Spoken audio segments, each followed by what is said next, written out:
I just want to quickly say welcome to you, Pastor Clifford Goldstein. He came all the way from the General Conference. He's in charge of the Sabbath School quarterlies and so on. I'm not going to say a lot about that because that's going to be your job, Pastor. But I want to say thank you and welcome. We really appreciate your coming all the way here. I see we've got quite, I think, a good representation of this district. So God bless you and thank you again for coming here. I'm going to do this in English, Cliff, so you can understand. Just a big thank you for everyone also. Big thank you for Krugersdorp Church for hosting. Big thank you for Pastor Peter and for Pastor Gustav to organize this.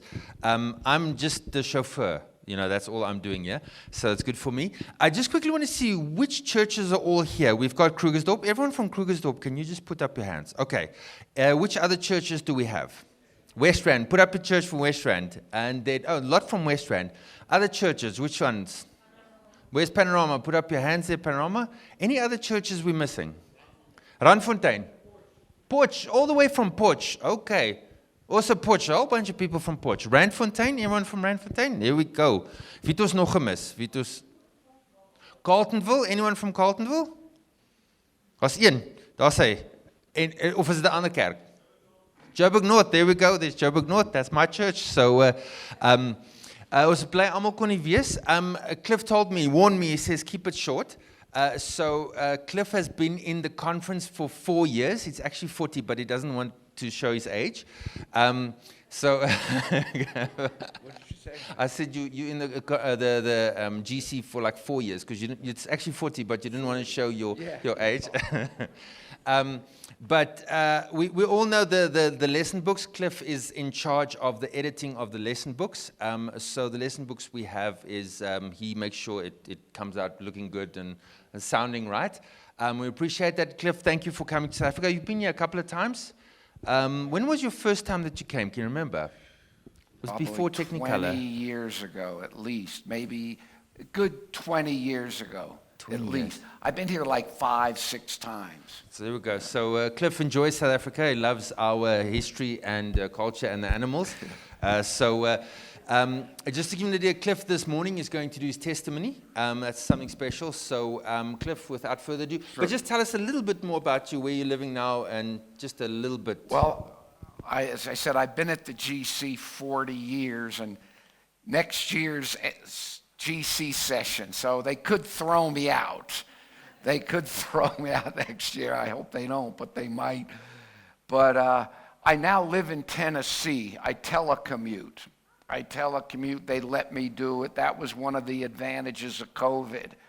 So I live there, and I go up a few times a year, and just so they don't forget about me and so on. But, yeah, that's... Cliff, thank you so sure. much. And okay. The Lord bless you. Sure. Okay, thanks. Okay. I grew up in a secular Jewish home, and it was very secular.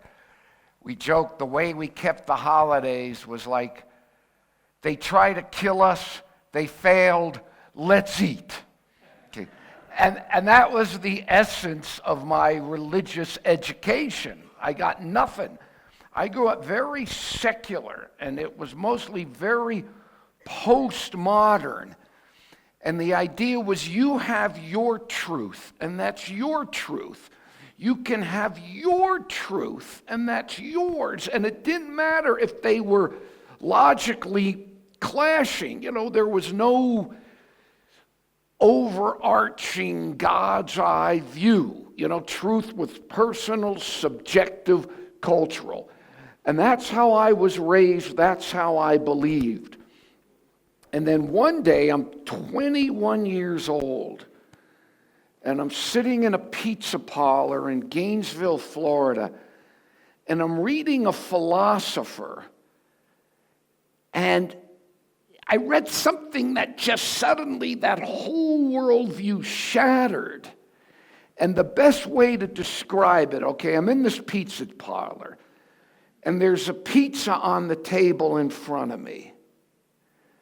Now, you could have had 1,000 different people with 1,000 different views on how the pizza got there.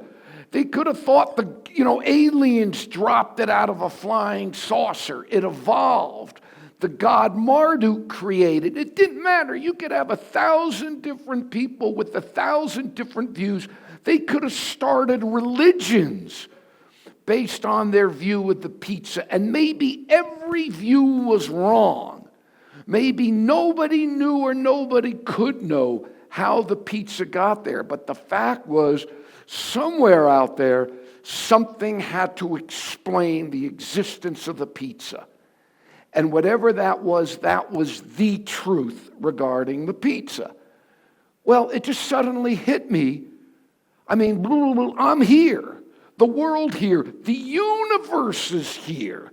There's the cosmos here. And just as something had to explain the pizza, there's the ultimate cosmos, all created reality. You just work out from the pizza to the earth to the solar system, the galaxy, the cosmos. Something had to explain it, and it just hit me right then and there that, wow, truth had to exist, because whatever explained it all, that was the ultimate truth. Now, years later, my friend said, "Oh, Cliff, we heard you found God in a pizza, or you had a vision of Jesus in a pizza parlor." All that happened in the pizza parlor, I believe, was a moment of pure, rational thought. Something is here. The universe is here. All created existence is here. Something out there had to explain it. And whatever explained it, that was the truth with a capital T. Now, this might sound like Mickey Mouse could have told you that. But that just blew my mind. And I remember I walked, and it's amazing that I could remember. This was maybe 1975. And I could remember walking through the streets of Gainesville, Florida. Suddenly, realizing that truth had to exist. Now, my realization that something had to explain it was a total separate issue from whether I or anyone could know it. The fact that it had to exist, that I just can't be wrong on. Something had to explain it. But whether I could ever know it, that was totally separate. And I realized more than likely, how am I ever going to know it? But I can remember walking down the street, and I felt this pain. I felt this desire. I felt it so strong. I remember I felt a pain in my chest. This thought, I don't know where I think now I know where it came from, but whether some Kantian ideal of duty. I certainly wasn't thinking God. That was very far from my mind. But I just thought, if it were humanly possible, because I realized it might not be possible, but I thought, if it were humanly possible for me to know this truth, whatever it was, I remember thinking, I wanted to know it. I didn't care where it led me, what it cost me, what I had to suffer, what I had to give up, because it's a big if. If I could know it, I wanted to know it no matter what. And all I know is 3 years later, I became a Seventh-day Adventist, which is remarkable because growing up, I knew one Seventh-day Adventist growing up. And he used to sell me drugs. He was my dope dealer. Now, this actually had a happy ending because he came back to the Lord, and we actually had lunch at the GC like 25 years later or something. But also in my life, for me to become an Adventist, because there were two kinds of people I used to hate. And I really mean this. I used to hate Christians, and I'm serious, I hated vegetarians. I was so carnivorous, I was so into eating meat, that when I would meet vegetarians, I'd mock them. I remember once in the Soviet Union, I was sitting next to a girl, and she was a vegetarian, And I mocked her so much she started crying. Okay. So now, my animosity, though, towards Christianity was a lot deeper seated than that. You know, even though I wasn't raised religious, you know, secular Jews, your religion is the Holocaust. I was raised on that. My parents lived through it, and it messed them up. And whether they did it intentionally or not, I mean, I could have named you every Nazi concentration camp in Europe, told you how many Jews the Germans murdered there. I couldn't tell you what book of the Bible the 10 Commandments were in. And all this happened in Christian lands. Most of those kids probably went to Sunday school or Sabbath, whatever, all this in Christian lands. And I was bitter. I was bitter over it. And what happened was, I was at the University of Florida at Gainesville.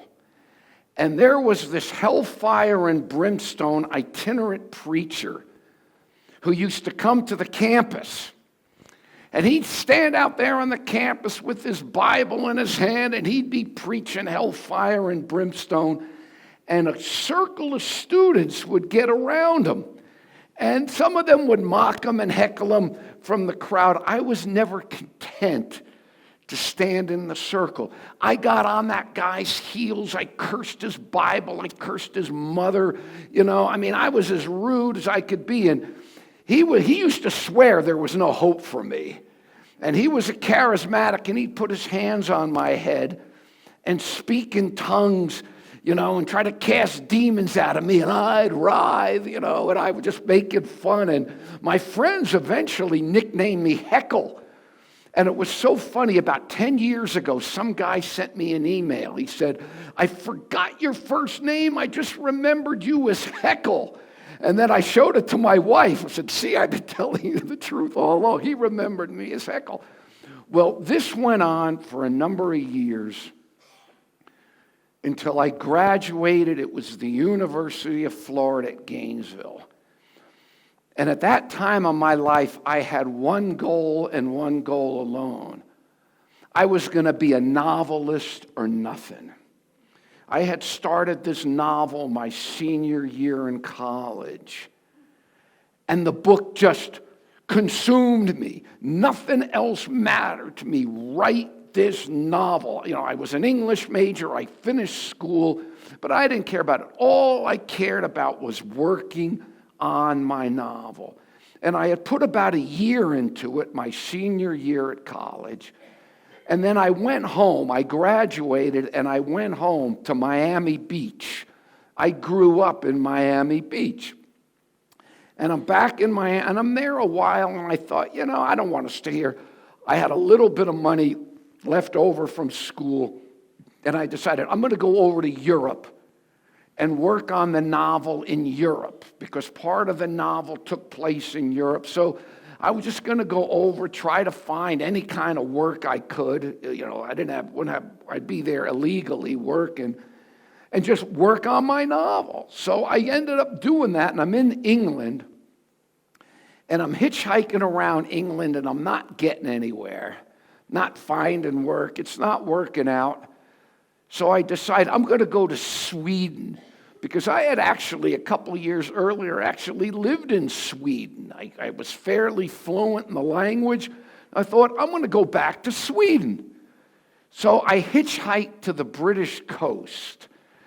Well, the whole time I'm hitchhiking in England, I'm getting rained on. And then I take a bus from England to Holland. Well, it rains more in the Netherlands than it rained in England. And I'm walking down the gangplank, and it's cold and it's rainy. And there's a guy walking down the gangplank ahead of me, and he's got a backpack like I do, and he's got a sign on it that says Greece. So I'm thinking the beaches, the sun, you know, and I'm going to Sweden. You know, so I walk up to him and I say, hey man, are you hitching to Greece? And he says, yeah. And I go, oh, what a coincidence. So am I. Let's hitchhike together. And just like that, I changed my mind. So I'm on the opposite side of the road I would if I was going to Sweden. And I'm with this guy. Well, two guys in the rain with backpacks. We're not getting right, so we split up. And I go on my own, and after 4 long, hard, hot days, I mean, I practically walked through communist Yugoslavia. I wound up in Athens. And I had a friend who had lived there, and he said, you come, I'll find you a job or whatever. So after 4 days, it's later in the afternoon, I'm in the city. How did we survive without iPhones, okay? I found the house, and I knock on the door, and this little old lady comes out. And I say, Faunus, is Faunus here? She said, oh, Faunus no here. Faunus in Miami. So I let out a wail, and she feels sorry for me. She gives me a meal. And an hour later, I'm back out in the streets of this city. I have no idea where I'm going to go. I have no idea what I'm going to do. I don't know where I'm going to sleep that night, much less anything else. And I finally found some bushes along a wall. And I lay out my sleeping bag, and I go to sleep. And that night I have a dream. Now you got to understand, I was a secular, the idea of anything supernatural, it was fairy tale stuff to me. So dreams were, what you ate for breakfast. Did your mother breastfeed you long enough as a kid? Stuff like that. I never paid any attention. I never took them seriously, but I'm dreaming. And I'm dreaming that I'm sleeping in the bushes. And then I'm dreaming that I wake up and I fly to Israel to live on a kibbutz in Israel and work on my novel. You guys know what a kibbutz is? Yeah, you Americans are clueless. I got to sit there and explain it. But that's my dream. Well, I wake up and I think, wow, that's not a bad idea. And right across the street, why I remember this, there was a travel agency, and it opened at 9 o'clock. And just following the, I go to the travel agency, I book a ticket, and 2-3 days later, I'm on a kibbutz in Israel, in the north, working on my novel, just as I had dreamt. And I'm on the kibbutz, and I loved it. I worked 30 hours a week. The rest of the time was mine. And all I did was just work on my novel, because that dominated my life. Well, I'm going to give you 2 details now, and just store them, because they become important later. I'm a writer, and back then, even to this day, when I write something serious, I read poetry. I've got stacks of poetry books. I read poetry, but I was a poetry fanatic back then. I just lived to read the stuff. And there was one book of poetry by this woman named Sylvia Plath, and nothing I had read had impacted me more than this book of poems by this woman. When I later met friends from the kibbutz, I said, remember, I used to make you sit there, whether you wanted to or not, and listen to me read her poems. Nothing had impacted me more than that book of poems. So remember Sylvia Plath. And also, when I was on the kibbutz, I had a blonde Danish girlfriend. Her name was Tina. So remember Tina and remember Sylvia Plath. Well, anyway, I'm on the kibbutz and I'm working on my novel. And who should show up but a group of 15 fundamentalist American Christians? Okay, they're these evangelicals and these dispensationalists, and their whole eschatology is Israel, and 200 million man Chinese army is going to invade Israel, and God raptures the church, and 144,000 Jewish virgins are going to preach the gospel to the world. All this stuff, we view it as nonsense, which I believe it is, but they took it seriously, and they were there to be silent witnesses to the Jews, okay? Because they got to convert the Jews for the end times, whatever. Well, I was furious. You know, here I was in the boonies of the first Jewish state since the Bar Kokhba rebellion in AD 135, and now these Christians are here. Well, we're the majority now. See how you like it. And I had years of experience haranguing Christians because of that guy, but it got so out of hand that eventually the Israelis, the Jews on the kibbutz, said, if you don't leave those people alone, we're going to throw you out of here, okay? Because I was just making a problem. So fine, I left them alone. I didn't care. And actually, I got friendly with some of them. And truly, I will say this, no matter how obnoxious I was to them and rude, they never stopped loving me. And that made an impact on me. Well, anyway, I'm on the kibbutz for a year, working on my novel. I put over 2 years in it. Now, as I said, the book was my life. The characters, the book controlled my life more than I controlled the life of the characters in the book. It just took on a life of its own. And then I decided I had enough of this place. I'm going to go to Europe. I'm going to go back to Europe and just find some place to live there and work on my novel in Europe that I originally planned. So I end up hitchhiking to Denmark. I go to Copenhagen. And in the middle of Copenhagen, there had been this vast military barracks. And the military had abandoned it.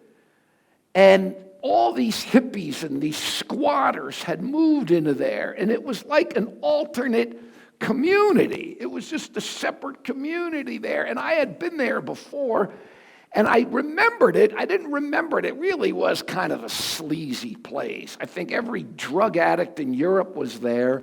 I mean, people were dying of drug overdoses all the time. It wasn't the way I had remembered it. And I'm there a couple days, and I'm walking through this courtyard. And I hear this woman screaming. And I look over and I see some guy beating on a woman. She's on the ground and he's kicking her and all that. And I'm thinking, I don't need this, you know. And I try to walk away, but my conscience bothers me. So I just walk up. I walk up, and as soon as I come up, he stops beating on her. She gets up and runs away. And I thought, I did my good deed for the day, and I start to walk away. Well, this guy, some strung-out little junkie, I'm sure. I start to walk away, and then I'm not looking. He turns around. He just punches me right in the mouth, just slams me. Well, you know, I'm not all that big and strong. I mean, now I weigh almost 170 pounds. It took me 68 years to get this gut. I'm proud of it. My wife's trying me to get rid of it. But I was never really big and strong. But when I was in college, I used to box. And I boxed on a bag all the time. I went to a ring one time, and I went back to the bag because the bag never hit me back. Okay, I come to the ring, I got pulverized. I did that once. Well, anyway, the guy punches me. Well, it's just reflexes. I turn around and boom, boom, boom. 1, 2, 3, just laid him out. Okay, it was, as I said, some strung-out little junkie. Well, what happened was when he punched me in the mouth, my glasses went flying off, and my eyes are so bad, they won't even do LASIK on me. They figure, we'll never fix you. I mean, they might make it better. And I couldn't find my glasses. And I didn't want to be groping around in the dirt looking for my glasses. So I grabbed this guy by the head and I said, find my glasses, find my glasses. So I get my glasses, I put my glasses on, and I say, look, man, go get marriage counseling or something you need. And then I take them and I just throw them on the ground. Well, as luck would have it, I got a weak knee and a weak back. And at one point or another, one of them's hurting me. But I threw them down, and instantly they both gave out on me. And I'm feeling this pain, but then the guy gets up and he pulls a knife and says, I'm going to kill you, man. Well, boxing or no boxing, you don't fight somebody with the knife, you run. And I'm running down the street, and it's like, and he's saying, I'm going to kill you, and I'm yelling, help, police, help, and it didn't do my knee and back much good. And it was like, do you guys know the Keystone Cops? It was an old American comedy, these goofy cops, and it was like a scene out of the Keystone Cops. I'm running down yelling, help, police, help. And the cops come, and they take us down at the station. Well, an hour later, the cop says, well, we got to let him go because according to Danish law, the knife isn't long enough for us to make an arrest. You know, so great. So the bottom line is my knee hurts, my back hurts. I'm back out in this place. You know, I got a fat lip from where he punched me in the mouth. My knee hurts, my back hurts. And I'm looking over I have to look over my shoulder now. I'm nervous about this guy, okay, because they let him go. So the point is things aren't going particularly great for me at this point. Then on top of it, I met a guy. I never even tell people how I met him because you're going to have a hard enough time believing this story anyway. This other part I don't even bother to get into. I met this guy, and I went and visited him. He lived in a swanky part of town. And now this guy was deep into the occult, deep into spirits, deep into all this stuff, which I just thought was nonsense. You know, I didn't believe in any of that. But this guy, he would sit in a chair. He had all his occult books, and he'd stomp the ground. And he'd stomp, and he'd sit in the chair for days. He'd soil himself and not get up. And he'd shriek, and he'd howl, and he'd make all these sounds. It was horrific. I mean, it was so creepy. And this guy's so messed up. What do I know how to do? I don't know anything about this. And finally, I'm just thinking, this guy's so desperate, he needs anything. So I said, hey, man, have you ever thought about Jesus? Okay, and when I said the name Jesus, I'll never forget, he stopped the stomping. And to this day, I still don't know what this was all about. He looks up at me with one eye, okay, I don't know, one eye, and he goes, 20 years ago, I asked for Jesus. Instead, I got the devil, okay? That's what he said to me, okay? Now, back then, for me, Jesus, the devil, Buddha, Moses, the good tooth fairy, they were all the same. It meant nothing to me. But he so creeped me out. I said, I got to get out of here. And so I left. I traveled enough to know you can't get away from yourself by traveling. But I said, I got to get out of here. This is not working. And so I leave and I go to Paris. And I'm just trying to get settled because I just want to work on my novel. And I get to Paris and just my back hurts, my knee hurts, and just I got personal things I'm struggling with. And my life just really starts spiraling down, down, down. And it was truly the only time in my life, I was 23, where I thought, okay, you could do A, you could do B, or you could kill yourself. And I remember looking up at the Eiffel Tower and thinking, because I remember right where I was standing, and I remember thinking I could jump off the Eiffel Tower. But as soon as I had that thought about killing myself, it was like this other thought, boop, kind of came in and knocked it out. And the thought was, hang on, maybe this Jesus stuff is true. But as soon as I said that, I cursed myself. I thought, look at you. Your whole life you viewed religious people as weak. Oh, they couldn't handle the hard knocks of life. So they have their little Buddha statues that they pray to or they sing their songs to Jesus. My whole life it was like, bleh. I thought it was a weak, cheap crutch. And I said, now for the first time in my miserable 23 years, I feel like I can't handle it. So I'm going to reach out to some make-believe God that makes me feel better. And I thought, no way. There's no way.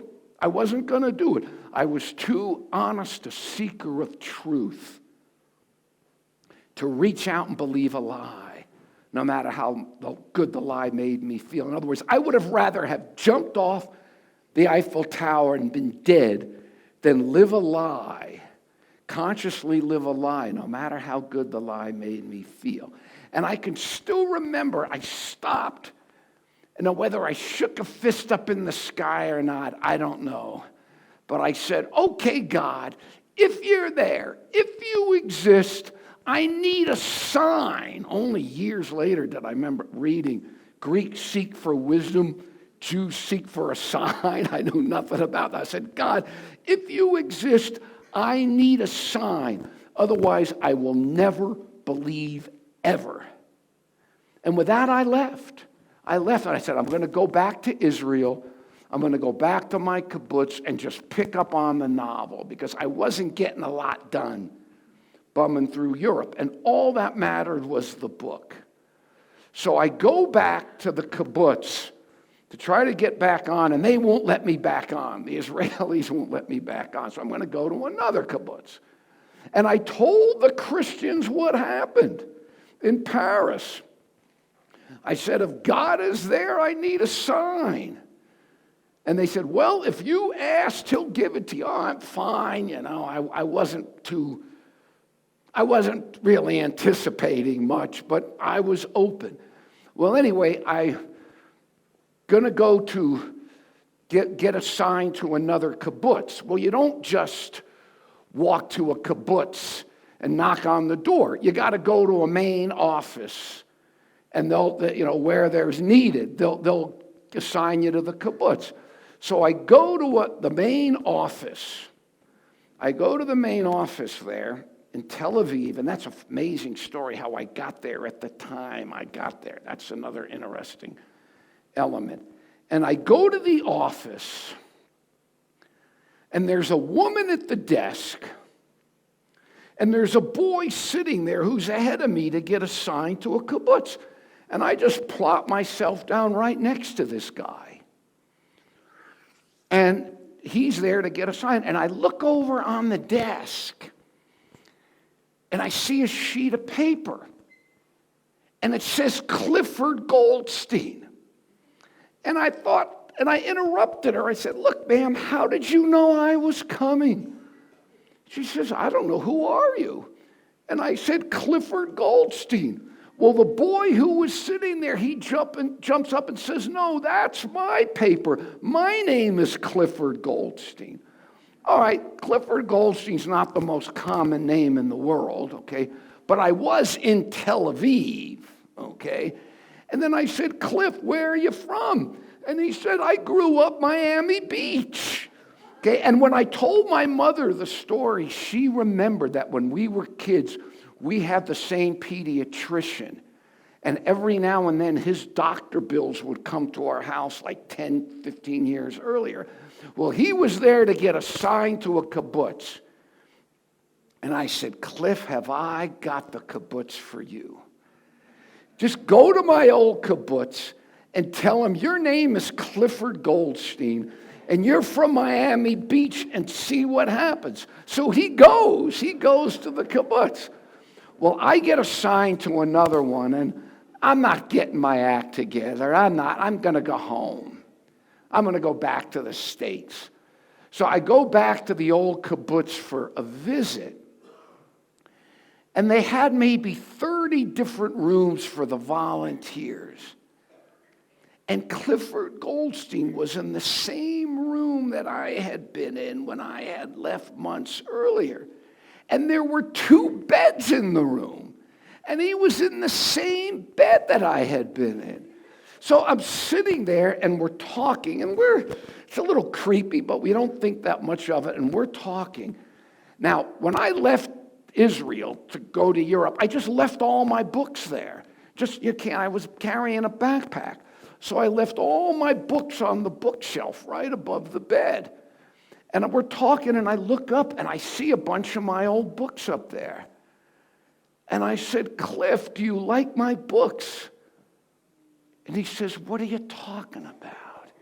He said, those are all my books.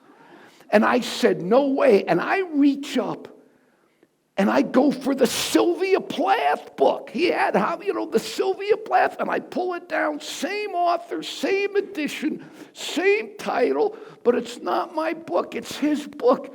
And I think, who reads this stuff, you know? And I said, Cliff, are you a writer? He says, well, you know, I think I might want to be a writer. Then, all right, I'm trying to absorb this. Then this girl walks into the room. I never saw her before. It's his girlfriend. She's blonde, she's from Denmark, and her name is Tina. Okay.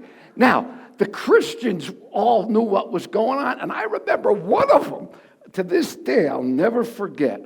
One of them, he says to me, he says, Cliff, you were asking God for signs. He goes, what more do you want? He goes, man, the Lord's calling you by name. Well, when he says that to me, I remember I go outside. He says that to me, and I'm thinking about this. I asked for a sign. I knew this couldn't be a coincidence. And this was like one of the first times in my life. I remember I looked up in the sky with a little bit of fear, a little bit of reverence. I didn't know what to make of it, but anyway, the bottom line is these Christians whom I harangued and harassed the whole year, the next day, you can't believe it, they take me out of the Jordan River and they baptize me. Okay? And they give me a Bible, and I come back to the States. I go back to Gainesville. But the only problem is I'm no more born again than a corpse. Okay? It was heavy meeting my double. And it certainly opened me up. Maybe there's more out there. But I go back to Gainesville, and I'm just trying to eke out a living so I could work on my novel. Now, I need to backtrack a little. When I laid down one afternoon to take a nap, and I felt this strange little tingling in my toes. And it rolled up, and it suddenly it came up to my head, and I felt this loud pounding in my head. And I had the sensation I was getting shot through a wind tunnel, and it was very uncomfortable, very frightening. And I sat up, and I thought, what is that? It was very creepy. Well, it kept on. Every time I take a nap, this thing would come back, this pounding in my head, and I'd have this sensation almost like my soul leaving, just like being torn. Well, it follows me back to the States. And then I tell myself, I'm back in Gainesville, and I tell myself, the next time it happens, don't fight it. And so I'm laying there. And this pounding in my head, don't fight it, don't fight it. And the next thing I know is zoosh. I feel myself go right out of my body. And I go right through the roof. And the next thing I know, I'm hovering in the air. I remember it distinctly, hovering in the air in this gray, crackly mist outside the second-story apartment of a couple of gay friends of mine who were trying to get me into Guru Maharaji. Maybe you probably don't know him. Anyway, the next thing I know, boom, I'm back in my body. Now look, folks, I am a hardcore Seventh-day Adventist today. I know there's no such thing as a separate, conscious, immortal soul. I know that now. But I didn't know that back then, and there was nothing that could have convinced me that that wasn't my soul leaving my body. And the fascinating thing about this is, if you read about near-death experiences, that's the exact phenomena I was experiencing, but I wasn't anywhere near death. But anyway, I have this, and I don't know what it means, but I have the experience, and I thought, wow, maybe the occult, maybe spiritualism, that's where the truth is. Because they gave me a Bible. They gave me the Bible, and I had no relationship with that. I mean, I couldn't get past I'd read it, I couldn't get past the talking snake spiel, So it's like nothing changed. But wow, this occult stuff, So I said, I need to study this. And in fact, and this is the part that really creeps me out sometimes when I think about it. I'm working on my novel, and I didn't know where it was going to go, but I started to write about this experience. I weaved it into the book. Well, I'm on my way over. I'm going to get a book on spiritualism to read. Well, I'm a starving writer. I need work. And I'm on my way over to the library to get a book on the occult. And there's a health food store. And I need a job. Well, what will a man give in exchange for a soul? I'm going to go hang out with vegetarians or something. So I go to this health food store. And the store was closed. I knock on the door, and the guy comes out. And we start talking, and I'm telling him what I'm into. This occult stuff. He goes, what? And he pulls me in the health food store, and he locks the door. And then he starts telling me this stuff is demonic and all this. Well, he might as well have told me Santa wouldn't come down the chimney for me on Christmas, and talking to me about the devil. Are you serious? And anyway, he hands me a book and says, read this book. I never saw the book before. So then I go over to the library, and I'm not in school, and I couldn't check it out. But I find a book on the occult, and I sit down, and I read the first chapter in the book on the occult, and I practice the first technique.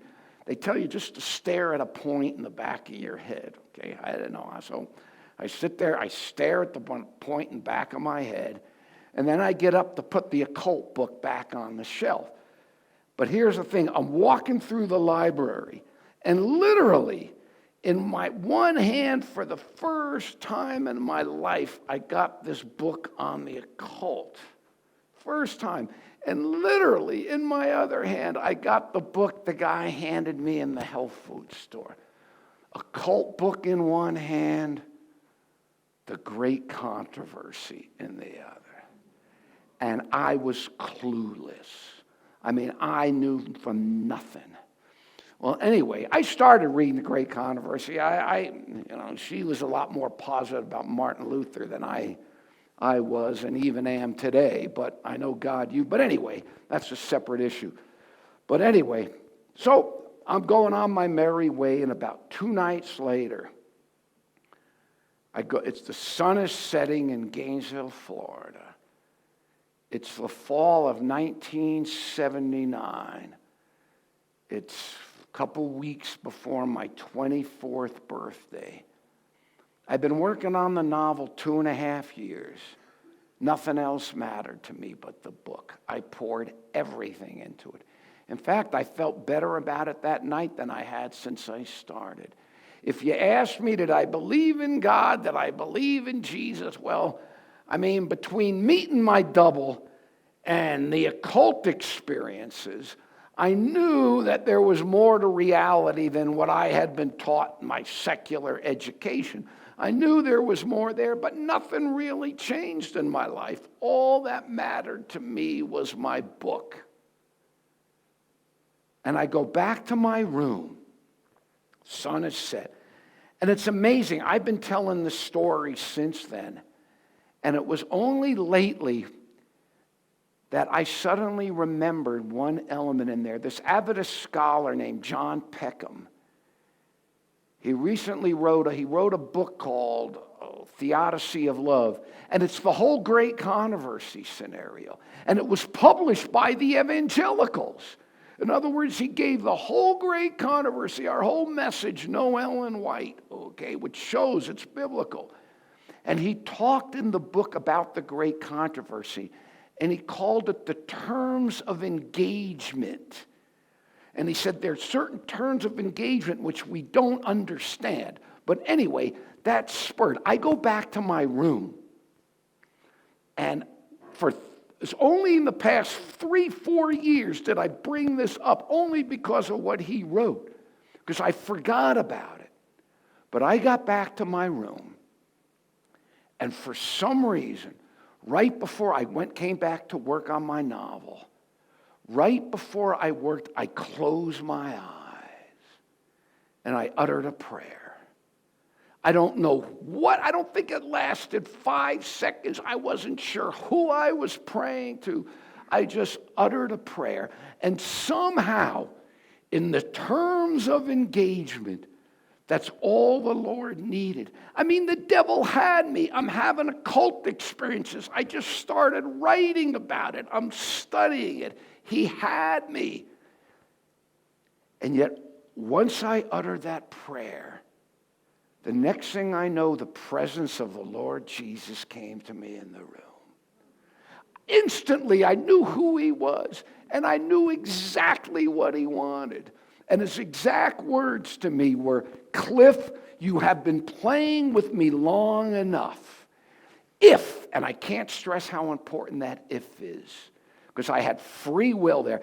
If you want me tonight, burn your novel. It was clear as in an instant he showed me that was my God. And it was right, that you shall have no other gods before me. I didn't know that was in the Bible. But he showed me that you shall, and it suddenly became so clear to me that this was my God, you shall have no other gods before me. And I said, God, please, I'll rewrite it all to your glory. If you want me tonight, burn the book. I said, God, please let me just finish the book and then I'll give my life to you. If you want me, burn the novel. And finally I said, look, let me just put this away and we'll deal with this another time. We'll deal with this. Burn the book. Well, I couldn't burn the book. I wasn't going to burn the book. It was all I had. I had nothing left. And my friends were getting degrees and this and that. I poured everything in the book. And I remember I jumped up and I ran out of the room. And this is I was walking through the same streets of Gainesville at night when I walked out of that pizza parlor 3 years earlier saying I wanted truth no matter the cost. And suddenly now, it's just as clear as day right in front of me what the issues were, but I couldn't do it. I couldn't burn the book. And I'm walking through the streets. And I don't know how long, it was a while. And then I remember I stopped underneath the street lamp. And again, this is 1979, and I still remember there were these bugs flying around the lamp, and they're casting these little shadows on the ground. I don't know why I always remember that and why I always say it, but finally I stopped, and I said, okay, God, I want you and I want truth more than I want this book. If you want it burned, you're going to have to burn it for me. But that's all it took. God might not force, but I did sort of feel this grip around my neck. And yet the moment I made that choice, everything lifted. And I knew what I was going to do. And at that point, folks, had you told me I was a sinner, I wouldn't have known what you were talking about. I knew nothing. I knew nothing. If you would have told me I was a sinner, but I go back to my room, and I got this little 2-burner hot plate that my mother had given me in hopes I'd cook something. Yeah. Even to this day, my wife leaves me for a day and just put it in the microwave. You mean I got to heat it up? She goes, well, just eat it cold then. Just eat it cold. So I have this 2-burner hot plate, and I pick up the manuscript, 2.5 years of my life. As I said, if you would have told me I was a sinner, I knew nothing. And I picked up that manuscript, 2.5 years. I put it on the hot plate, turned the novel, turned the switch, and burned the novel. And that was the night I became a born-again believer in Jesus. And those occult experiences, I'm convinced Satan saw I was getting interested in something spiritual. So he gave me these astral travel. He had me. It was the exact phenomena near-death experiences. You know, they talk about meeting their dead relatives. Well, you know where that's coming from.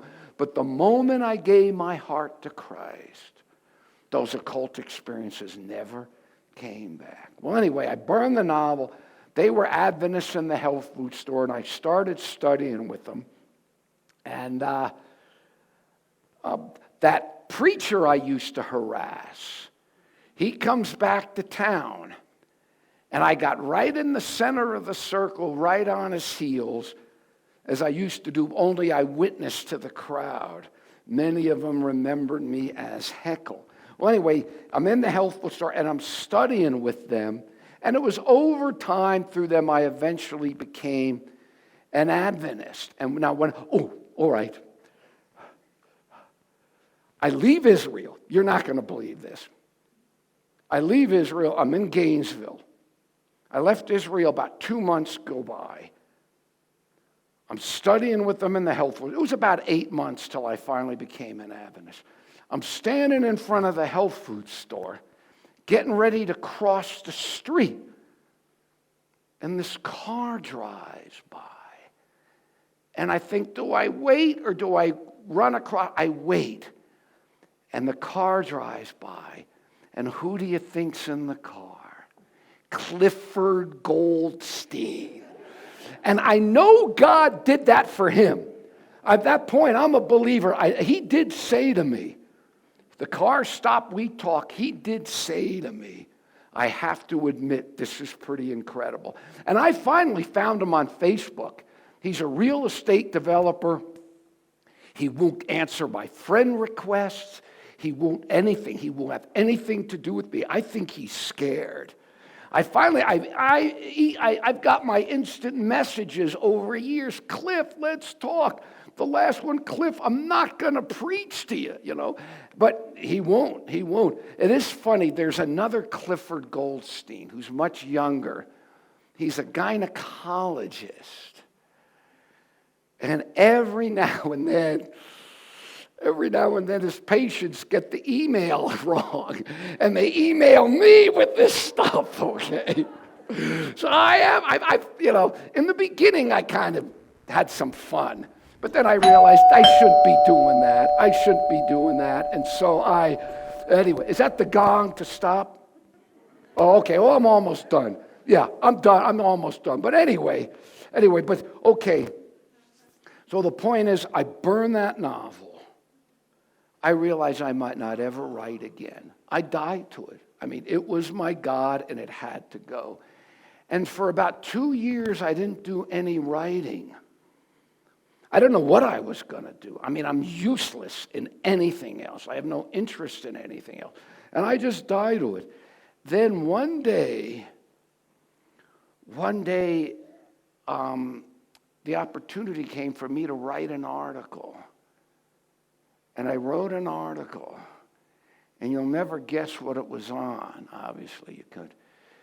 It was on the health benefits of vegetarianism. And the point is, I hadn't stopped writing since then. The Lord gave it back. And I think that's, if you're going to take of a takeaway, I died to it. It was my God. And then the Lord brought it back. And I want to close now with that. And I just want to offer a prayer. I always like to pray when I get done with this story. And I don't know most of you. I certainly don't know your hearts. But there wasn't anything evil in and of itself. The book, I've written 26, 27 books since then. But I had made an idol out of it. And, idolatry is not necessarily bowing down to a statue. It truly was my God. And, now on the other end of things, I'm 68. I was 24 when I burned the novel.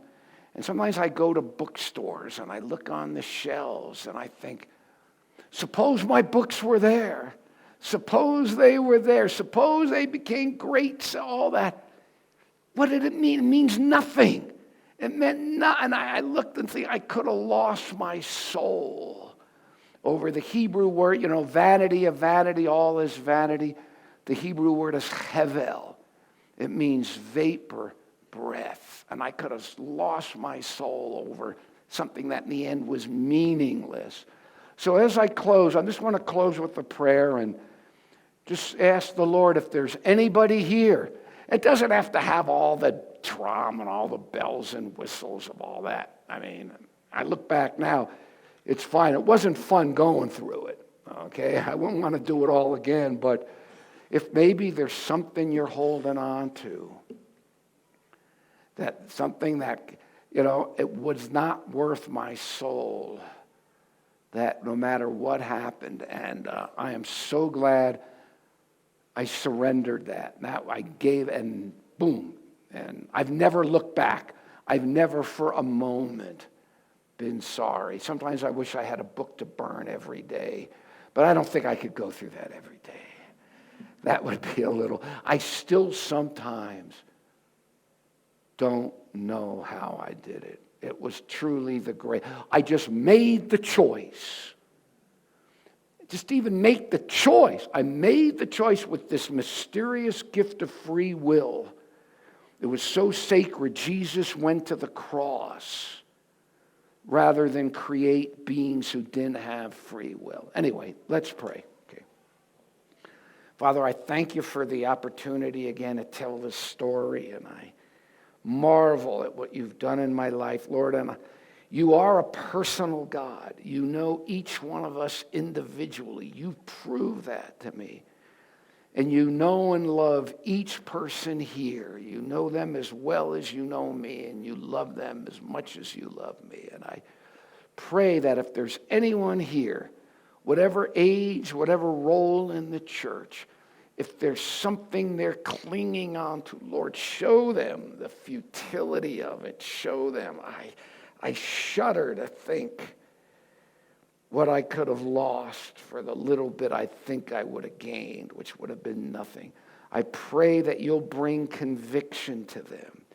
Your Spirit will touch them the way you touched me 40-some years ago. And then using the sacred gift of free will, they will surrender to you and make the choice, and you will give them the strength to give up whatever it is my prayer in Jesus' name.